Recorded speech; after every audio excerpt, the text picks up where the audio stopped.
রহমতুল্লাহি ওয়া বারাকাতুহু। বন্ধুরা, আজকে আপনাদেরকে দেখাবো সিরাজগঞ্জ থেকে টাঙ্গাইল একটা ট্রানজেকশন ওয়্যার হবে। সেটা হচ্ছে 400 কেবির ওয়্যার। এই ওয়্যারটা হচ্ছে অনেকে প্রশ্ন করেছেন, ভাই এই ওখানে তো দেখছি আমরা 4টা পিলার, তো 4টা পিলারটা কীভাবে পিলারগুলো মাটির নিচে দাবানো হলো। তো আমি আপনাদেরকে জুম করে দেখাচ্ছি।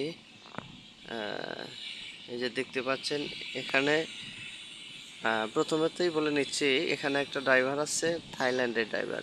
ড্রাইভারটার বেতন হচ্ছে 35 লক্ষ টাকা।